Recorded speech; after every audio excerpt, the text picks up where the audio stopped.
C'est vrai qu'on a à peu près tous cette habitude de sentir qu'on va quelque part. On a comme ce besoin d'avoir un objectif, un but à atteindre. Et s'il n'y en avait pas? Et s'il n'y avait pas de but à la vie? S'il n'y avait pas de but à... Ça enlèverait la pression. Si on vivait parce que la vie vit, tout simplement.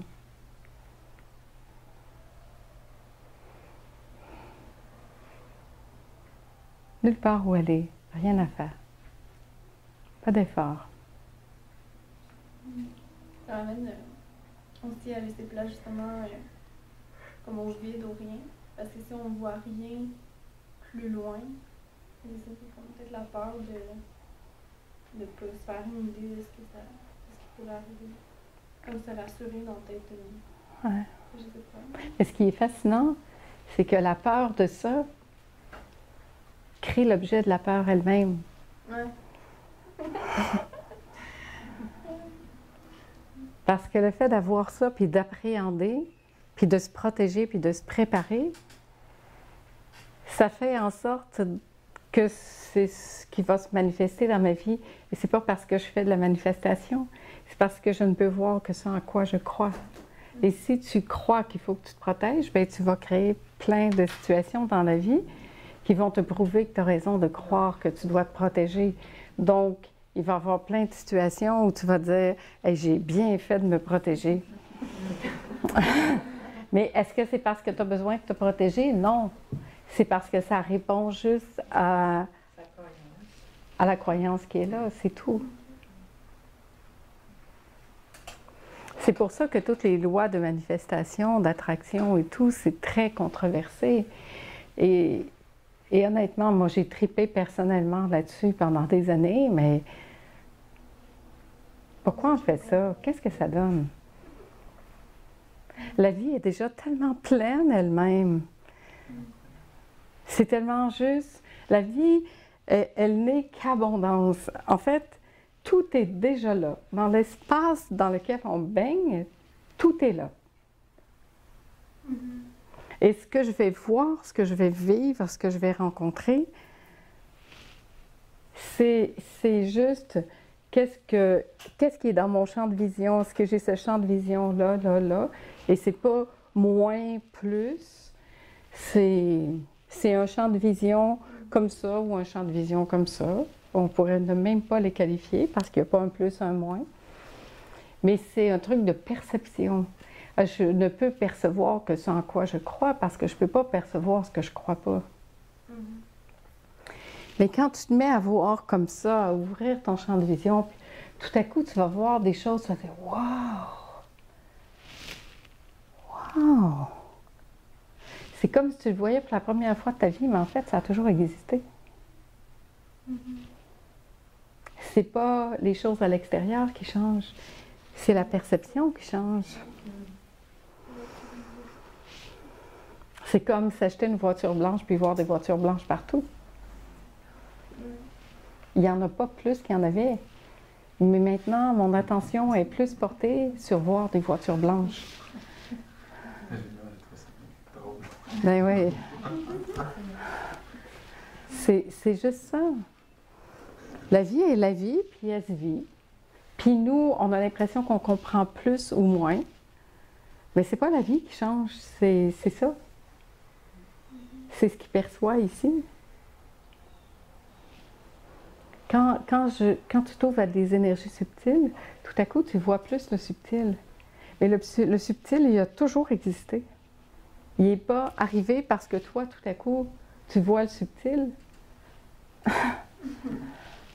Il a toujours été là, sauf qu'avant, tu ne le voyais pas. C'est la seule différence.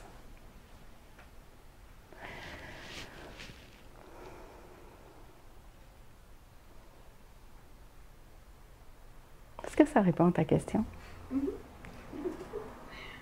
Donc, il n'y a pas de but à atteindre, il n'y a rien à faire d'autre que de te détendre. Puis de laisser l'essence même de qui tu es trouver sa voix.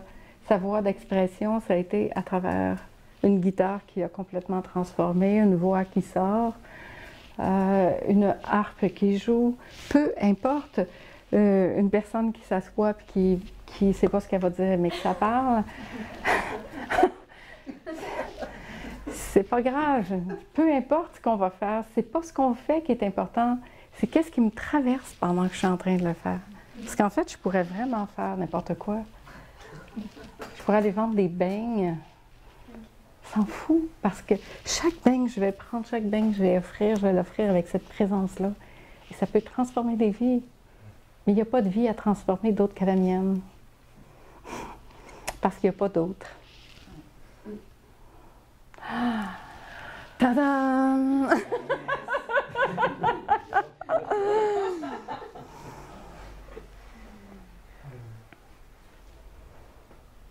Il n'y a pas d'autre.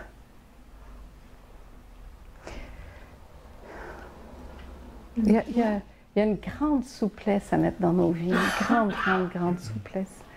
On s'est tellement rigidifié à vouloir se mettre dans des cadres, à vouloir correspondre à des images, ça s'est tellement rigidifié qu'on est devenu comme ça. Est-ce qu'on peut retrouver cette fluidité, cette souplesse à l'intérieur de nous? Ah, je pensais que ça irait là, mais oups, ça s'en va là, puis je m'en vais là. Puis dans le tournant après, oups, ça revient là. Là, c'est que, ah, wow, ça revient là, OK. Mais est-ce qu'on peut juste suivre ce mouvement-là en toute confiance? Je me demandais, toi, comment tu voyais toi, pourquoi tu es ici? Bien, parce que c'est ma fonction, c'est tout. C'est ça, fait qu'on peut sentir à quelque part qu'on a à faire quelque chose. Ah, j'ai senti longtemps que j'avais quelque chose à faire. Okay. Chacun de nous, dans le fond, va sentir. Oui. Ouais. Mais là, je ne fais plus rien. Oui, je fais ce que j'ai à faire quand c'est temps de le faire. Mais je pense que la grosse différence, puis je pense que c'était là avant, mais moi, je le sentais moins. Mais la grosse différence pour moi, c'est qu'il n'y a plus quelqu'un qui veut faire quelque chose, justement. Et je vais en venir à ce qu'on discutait tout à l'heure, ce syndrome de sauveur. On a tous à peu près ça. Je m'inclus là-dedans, on est tous comme ça. J'ai été ce sauveur, je ne savais pas, je pensais pas que j'étais sauveur. Quand j'avais mon école Souffle de vie, où j'enseignais, où je formais des gens pour leur rebirth, je voyais ces scénarios-là, je ne pensais pas que je voulais sauver le monde. Mais chaque personne qui rentrait dans mon bureau, il reste quand même que j'avais cette intention d'amener une transformation chez ces gens-là. Et maintenant, je vois à quel point, en fait, j'avais l'illusion que je travaillais sur eux. J'avais la prétention de travailler sur eux et de les aider à se transformer parce que moi, je voyais mieux qu'eux. Leur histoire. Ça vous fait rire, hein? C'est pour ça qu'on enseigne ce qu'on a le plus de besoin. D'apprendre, bien sûr. On pense, comme que tu dis, mais il y a un moment qu'on fait peut-être juste enseigner, juste faire ce qu'on a à faire. C'est tout. C'est une illusion de croire qu'à un moment donné, on est arrivé à un point. On n'est pas arrivé. On prétend être arrivé, on est déjà arrêté. Oui, je pense. On n'est jamais arrivé. Ouais. Il n'y a nulle part où aller. On est vivant, point. Et c'est là la liberté. Parce que quand je prétends être arrivé à quelque chose, j'ai besoin de le maintenir, ça. Puis là, une rigidité arrive à nouveau. C'est quoi être arrivé? Il n'y a pas, ça n'existe pas, ça. Tu vois, moi, depuis des années que je fais ce que je fais, de différentes façons, toujours avec beaucoup d'amour. Mais j'étais toujours avec une certaine réserve, une certaine retenue. Il y a quelque chose qui se retenait d'offrir complètement ça parce que je ne me donnais pas le droit. Au nom de qui? Et tu vois, dans mon histoire personnelle, quand j'étais petite, ma sœur me disait tout le temps, tu te prends pour qui? Fait que je suis restée avec tu te prends pour qui, tu sais, pendant des années. Ce qui fait que je faisais ce que je faisais, mais j'éteignais un peu ma lumière parce que je me disais, tu te prends pour qui? C'est peut-être ça qui est différent. C'est que là, je peux laisser briller la lumière à 100%, mais je sais que je ne me prends pas pour personne, parce que je sais que c'est juste moi que je vois. Il n'y a plus ce personnage qui a peur d'être jugé ou de moins en moins. Peut-être que ça n'arrive pas, mais j'y crois moins. Il n'y a plus cette retenue. Et je vois à quel point, dans le fond, ce que je vis là, c'est ce que j'ai toujours voulu vivre. C'est ce que j'ai toujours fait. Mais avec des réserves, puis là, il n'y en a plus. Ça se sent aussi. Mais c'est pareil. Ça se Je fais la même chose, Ouais. mais il n'y a plus d'intention. Il n'y a pas d'intention de guérir, de changer quoi que ce soit, de faire comprendre, de... Non. J'ai compris que moi, ma fonction, c'était de faire ça, de parler, puis de transmettre. Ben, c'est ça que je fais, c'est tout. Ça s'arrête là. Il n'y a pas ni mieux, ni pire. Et si un jour je vais vendre des beignes, j'irai vendre des beignes. Parce que ça sera ça, puis ça sera pas moins ou ça sera pas plus. Parce que la fonction, dans ce moment-là, ça sera ça.